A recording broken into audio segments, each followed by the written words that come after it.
Amerika Serikat dan Iran telah menggelar perundingan di Oman pada Jumat 6 Februari 2026 dengan fokus pembahasan pada program nuklir Iran. Namun pertemuan itu belum menghasilkan kesepakatan dan akan berlanjut ke putaran negosiasi berikutnya. Perundingan ini digelar di tengah desakan AS agar Iran mengendalikan program nuklirnya sekaligus kecurigaan Washington terhadap potensi pengembangan senjata nuklir oleh Teheran. Tuduhan tersebut berulang kali dibantah Iran yang menegaskan program nuklirnya bersifat damai. Bahkan, Iran menyatakan senjata nuklir bertentangan dengan ajaran agama dan dinilai haram. Sikap tersebut tidak berdiri sebagai klaim politik semata, melainkan merujuk pada fatwa keagamaan yang berlandaskan Al-Quran. Setidaknya ada 3 ayat Al-Quran yang menjadi dasar utama mengapa senjata nuklir dilarang. Apa saja ayat tersebut? Simak selengkapnya dalam video berikut.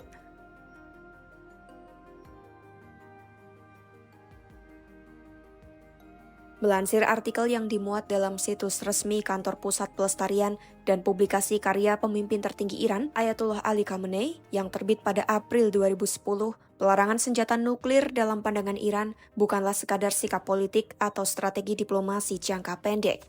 Kebijakan ini berasal dari fatwa keagamaan yang disampaikan oleh Khamenei. Penjelasan mendalam terkait fatwa tersebut disampaikan oleh Ahmad Mobaleki, Ketua Pusat Studi Mazhab Islam sekaligus anggota Majelis Ahli Iran. Fatwa ini disampaikan dalam pesan resmi pada konferensi internasional pertama tentang pelucutan senjata dan non-proliferasi pada 17 April 2010. Pesan itu menegaskan penggunaan senjata nuklir dinilai haram menurut hukum Islam. Menurut analisis Mobalek, fatwa tersebut didasarkan pada 3 prinsip utama dalam fikih Islam yang bersumber langsung dari Al-Quran. Prinsip-prinsip ini tidak hanya digunakan dalam urusan ibadah atau hukum perorangan, tetapi juga menjadi pedoman dalam keputusan besar yang menyangkut keselamatan manusia dan masa depan peradaban. Prinsip pertama adalah aturan pertanggungjawaban yang merujuk pada surat Al-Isra ayat 15. Ayat ini menegaskan setiap orang hanya bertanggung jawab atas dosanya sendiri dan tidak boleh ada seorang pun yang menanggung kesalahan orang lain. Dalam fikih Islam, prinsip ini menjadi batas keadilan, yaitu bahwa hukuman tidak boleh dikenakan kepada mereka yang tidak terlibat dalam kejahatan atau konflik. Menurut Mobaleki, senjata nuklir secara langsung melanggar prinsip ini karena dampaknya bersifat massal dan tidak membedakan target. Senjata nuklir tidak memisahkan antara pasukan tempur dan warga sipil atau antara pihak yang berperang dan masyarakat yang tidak terkait sama sekali. Akibatnya, jutaan warga sipil tak bersalah bisa menjadi korban. Dampaknya tidak berhenti di situ, karena radiasi dan kerusakan lingkungan akan terus mengancam generasi mendatang yang secara moral dan hukum tidak memiliki hubungan apapun dengan perang tersebut. Kondisi ini dinilai sebagai pelanggaran serius terhadap prinsip keadilan dalam Islam. Prinsip kedua adalah larangan merusak di bumi atau kaidah sa'yu fil fasad yang bersumber dari surat Al-Baqarah ayat 205. Ayat ini menyatakan tindakan merusak bumi, menghancurkan tanaman dan memusnahkan keturunan manusia adalah perbuatan yang tidak disukai Tuhan. Dalam pandangan fikih, setiap jalan, kebijakan atau strategi yang pada akhirnya menyebabkan kerusakan besar di muka bumi termasuk dalam kategori fasad fil ard dan karena itu diharamkan. Mobaleki menjelaskan berdasarkan berbagai studi strategis, penimbunan dan akumulasi senjata nuklir bukanlah tindakan netral. Sebaliknya, langkah tersebut menjadi awal dari potensi penggunaan senjata itu sendiri. Berdasarkan sejarah dan analisis keamanan, sekali senjata nuklir digunakan, maka eskalasi konflik akan terjadi secara tak terkendali, memicu perang yang terus berulang dan semakin meluas. Dampaknya tidak hanya berupa kehancuran militer, tetapi juga kerusakan lingkungan, ekosistem, dan kehidupan manusia dalam jangka panjang. Oleh karena itu, produksi, penyimpanan, dan perlombaan senjata nuklir dinilai salah dan ditolak dalam hukum fikih, bahkan sebelum senjata tersebut digunakan. Prinsip ketiga adalah aturan perbandingan dosa dan manfaat atau kaidah Islam yang merujuk pada surat Al-Baqarah ayat 219.